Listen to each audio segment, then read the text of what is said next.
Hey everybody, welcome to the Arkham Sessions. As usual, this episode is being posted on Tuesday, but we are actually recording it on Sunday, and unfortunately, just a couple of hours ago, we learned of the tragic loss of one of America's finest actors, Philip Seymour Hoffman, who passed away of apparent drug overdose earlier today. This is devastating to us. He was an amazing performer, but it's also devastating simply because we have lost someone else to drug addiction. And I feel that because we are a podcast dedicated to psychology and state of mind, that we would be remiss if we didn't bring this up and address it in some way. So we were very sorry, and our deepest condolences go out to the friends, the family, and of course the fans as well of Mr. Philip Seymour Hoffman. Andrea, if someone is suffering from some sort of drug addiction, where do you recommend they go? Well, first, if anyone is feeling hopeless, alone, depressed, they don't know where to go, they need someone to talk to, or they're considering suicide, the first number I want to share is the National Suicide Prevention Hotline, which is 1-800-273-TALK. Again, 1-800-273-TALK. That's 1-800-273-8225. In regards to substance abuse, there actually is a substance abuse hotline that folks can call if they're struggling with any kind of addiction. That number is the number for SAMHSA. SAMHSA is the Substance Abuse and Mental Health Services Administration. And that number is 1-800-662-HELP. That's 1-800-662-4357. Okay, so with that, let's start the show.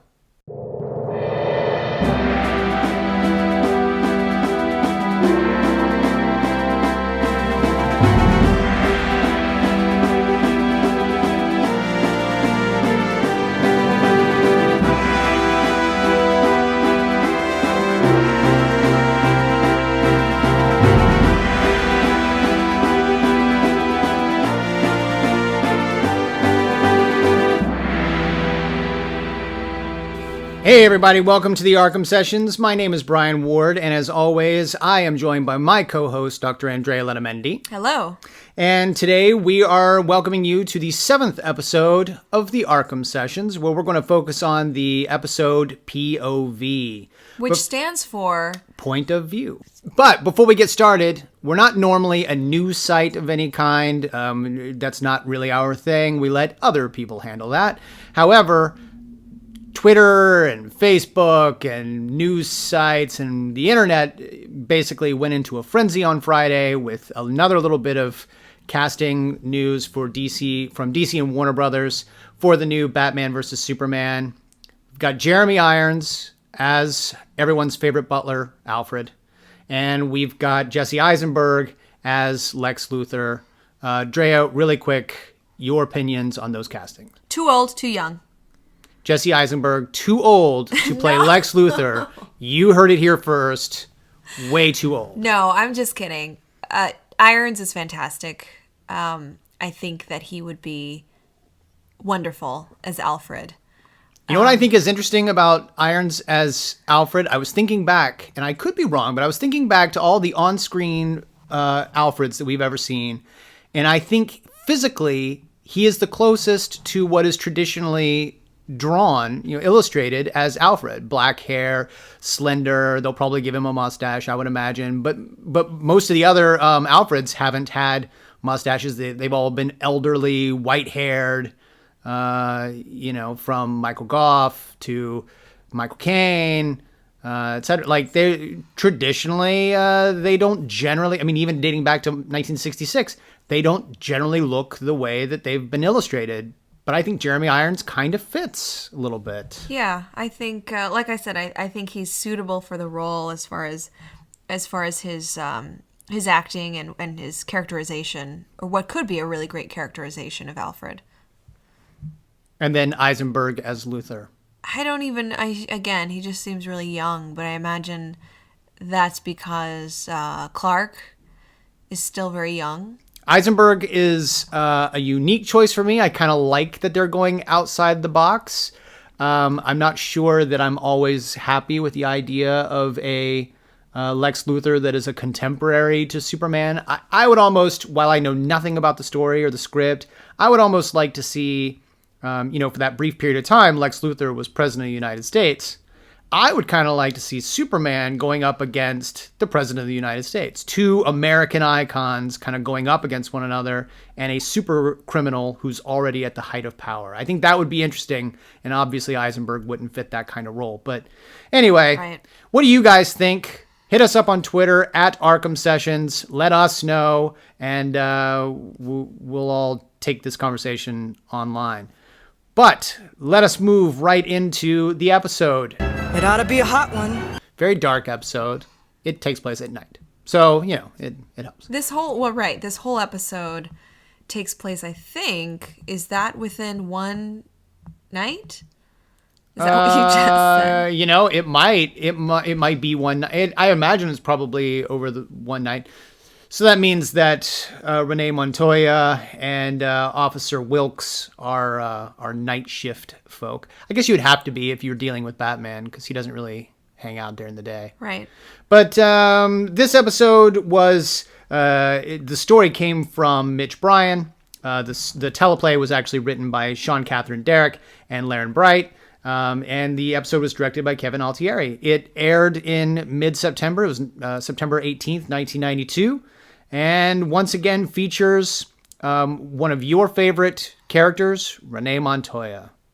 At this point, she's a police officer, and she's working alongside a partner. I don't think we've seen him before. He's just sort of another... He's referred throughout the episode as the Rookie. So right. This is probably one of his first. And we first see them as they're in a car speeding toward an unknown destination. Renee is behind the wheel. And Wilkes is in the passenger seat, terrified by her driving. Relax. By the way, if you happen to see, did you see, on Arkham Sessions' Twitter account later last week, we posted, there was a screenshot of Montoya and Wilkes. Apparently, you and I star in this episode. It definitely looks like us hanging out in a police car. Yeah. I look very determined and intelligent, and you look freaked out and confused. Yeah, terrified. I've been in a car with you where you've been driving, and I am terrified. I'm usually driving toward a burning building. Yeah. Trying to, just because. find Batman. Yeah. So they get to this warehouse, and Bullock is incapacitated. He is on the ground, sort of wiped out from having already gone in before he was supposed to, or were they late? Que cara. We weren't late. We don't know exactly. We only know that something has gone down, the place is on fire, and the criminals are getting away. Batman is seen on the roof, and then we go into presumably later that night with an internal affairs investigator. That's Lieutenant Hackle. And he is grilling these three people on their versions of the story. Either you start coming up with some answers or hand over your badges. Right. So we've got Detective Bullock and officers Renee Montoya and Wilkes, who are essentially sitting in these chairs and being interrogated. And interestingly, I think this is why it's called P.O.V, is that they all have a different account of what actually happened, what they experienced that night when they ran into this crime and Batman being involved in some way. Right. So, Drea, I don't know what you took away from this being the clinical professional, but it seems like we're basically dealing with a he said, she said, what he said, she said, and he said. What we've got here is three cops with two stories. Essentially, it's Bullock against the other two officers. Were they late? Mm-hmm. Did Bullock feel the need to go into the building before they got there because they weren't on time, etc.? But ultimately... Well, I mean, I hate to interrupt, but I have to actually say that when you watch this episode, you actually do see 3 points of view or 3 perspectives. They do a nice But they aren't all of the same story. Wilk's story exactly is different from Montoya. That's what I mean, that there are three distinct stories told about the same event.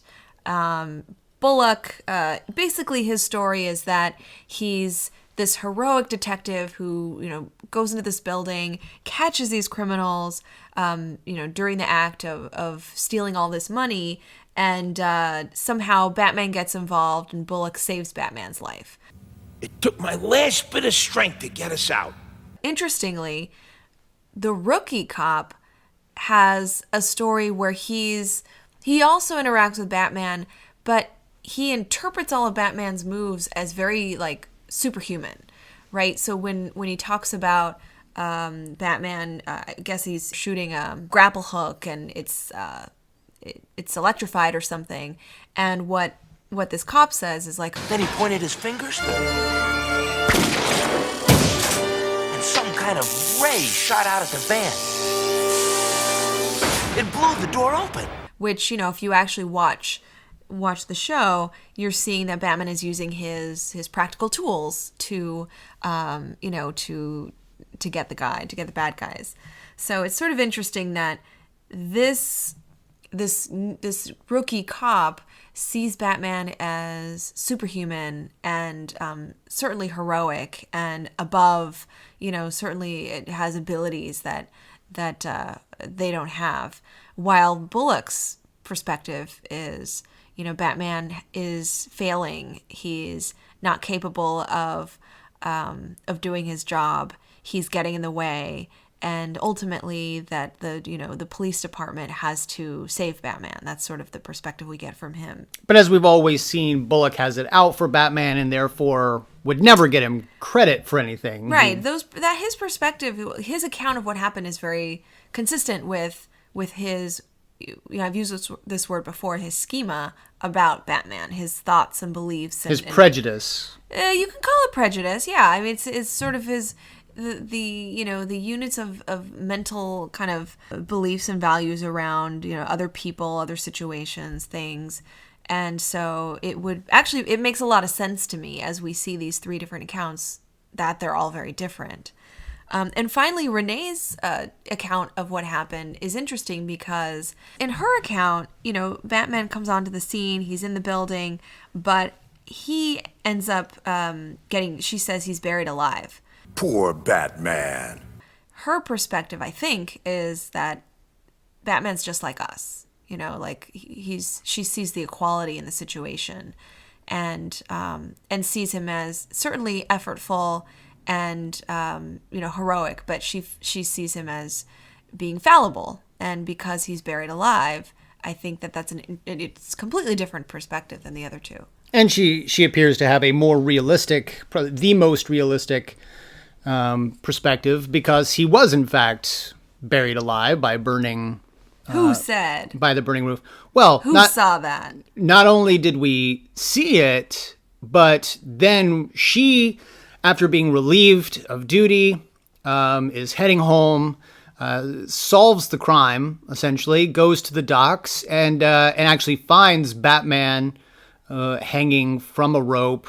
The criminal's all there, and one of the criminals even mentions, well, he's already been chop-broiled. So clearly she was pretty accurate in that Batman didn't get out from underneath when he saved her by pushing her out of the way. And then Renee basically helps Batman save the day. Yeah, I mean, the last half of the episode is essentially Renee and Batman working together, collaborating, fighting these criminals, and we see her really hold up her own. I mean, she's punching and kicking and throwing these guys down. She's using some really she's using some intellect and problem-solving skills to get herself and Batman out of there. So I think it's a pretty cool ending to the episode. So let's talk about perspective and memories, particularly after trauma or an event like this. It's funny. I always think back to the fact that the police always say that after you're mugged or after you witness a crime, oftentimes your memory of what the person looked like isn't always accurate. In fact, is rarely accurate based on some analysis. From a psychological perspective, what is your take on these three people's account of what happened? Well, as I said, they all have very different accounts, and I see that almost like it's sort of a projective test in the sense that their account of what happened is hugely based on their own schemas, their own prejudices, their own experiences. And so, as I said, as we talked about, Bullock sees this scenario, or his perception of what happened, pretty much characterizes Batman as being a failure and getting in the way, and not working with the police. Meanwhile, this new cop's perspective is that Batman is a superhero. He has abilities that no one else has, and this guy's pretty much in awe of all of the superpowers that Batman has, and so he kind of holds him up on this pedestal, and that may be because maybe he is less experienced in the force, maybe he's younger, maybe he's heard stories about Batman, has not ever seen him before, and so I think that's quite consistent with his account. And Renee, I mean, we know that she's seen Batman before. We know that she may be, as you said, I don't know if it's more accurate, but her perspective is grounded in reality, maybe to the degree that she's able to see Batman's faults. She's also able to see how she can help and contribute to, to getting these guys. So I see those almost as, like I said, projective tests, but I also feel like they did a really nice, without really being explicit about it, they were teaching us about psychology in this episode. We were understanding that perceptions of an event can be incredibly different depending on who you're asking. And we also understand that interrogation, asking questions, can really impact the way that people are remembering things, especially in regards to like their emotions and their responses and how they're able to tell the story, recall details of the story. So I thought that was pretty cool. Something, I do have one critique of this episode, and I realize that it's an animated series and was sort of designed for children. But it's funny because it reminded me a lot. There's an old movie from the early 50s. It was 51, 52. It was Akira Kurosawa's film Rashomon. And this movie was all about basically this woodsman, this woodcutter, comes in and says that he found the body of a dead samurai. And we see these events unfold through the perspectives of four different people. There's the woodcutter. There is the wife of the samurai. There is the samurai himself who tells the story, albeit through like a psychic or a medium in the courtroom. And then we also see the perspective of the story as told by the bandit. And the difference, the thing about this particular episode of the animated series that I think the original movie, Rashomon, and I don't know that they got this idea from Rashomon. It's been done before, or it's been done since. But the interesting thing about that movie is that you don't necessarily know that one person is not telling the truth, or that another person sees it just entirely differently. In this episode, while Harvey is telling his story, you see that he's lying. That's true. He says, I heard a noise and it must have been Batman, and it's actually him. Like, he's kicking over a can. Yeah, it's like you can see, and he comes right out and says that he saved Batman when in fact he didn't. No, Batman saved saved him. So he's clearly lying. It's not a perception issue. Well, I would argue that we don't know that Bullock is actually lying. Well, I think that the directors are showing us, though. I think they are showing us. They are showing us the truth, and in 22 minutes, you don't necessarily have an opportunity. So we're seeing that Bullock isn't honest.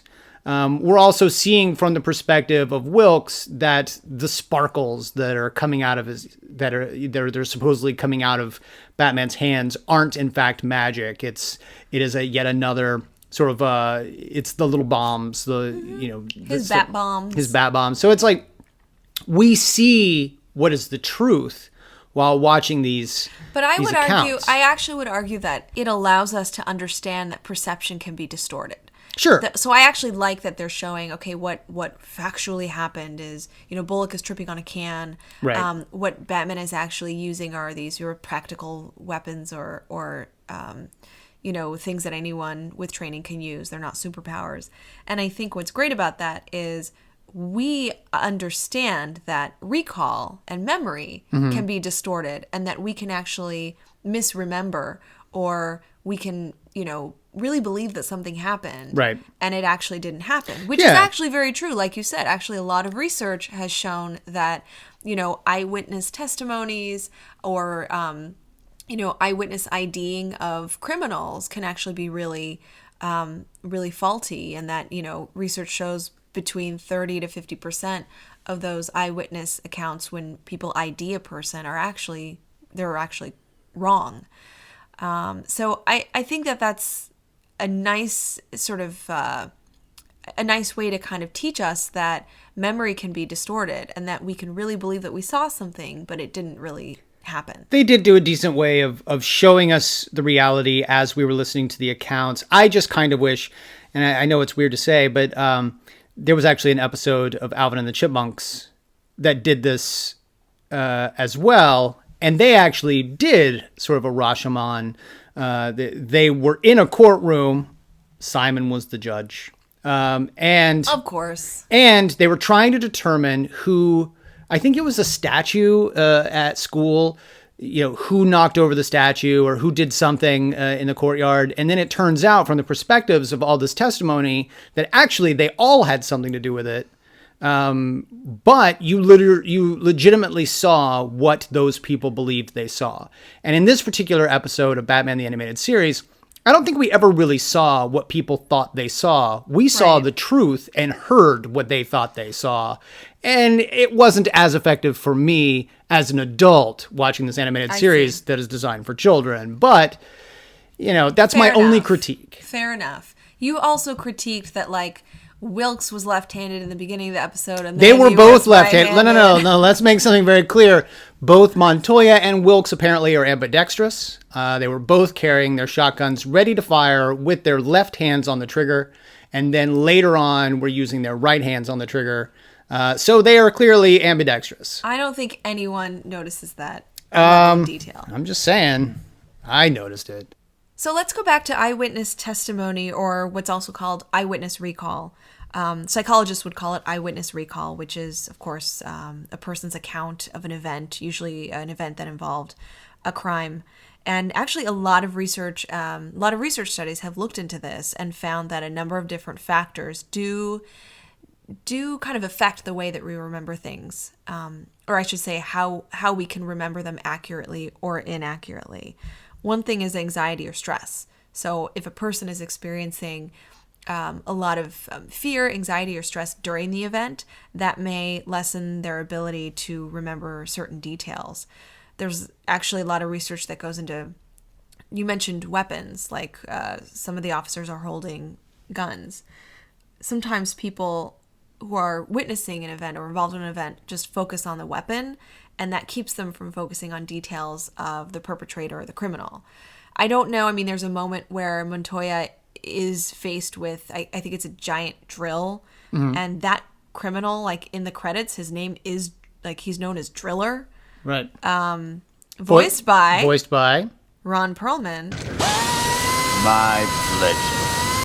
Anyway, so he is he's pointing this drill at her, and I would even say, I mean, as we watch it, when we're focusing on that drill, do we notice the details of his face, of his height, of his ethnicity or race? If I were to tell a police officer later that this, that I was assaulted by this person, would I remember all these details? And some research shows that if there's a weapon involved, we may know a lot of details about that weapon, but not enough details about the perpetrator to really inform the police appropriately enough or accurately enough. Makes sense if you're focused on the weapon, then yeah, it kind of makes sense.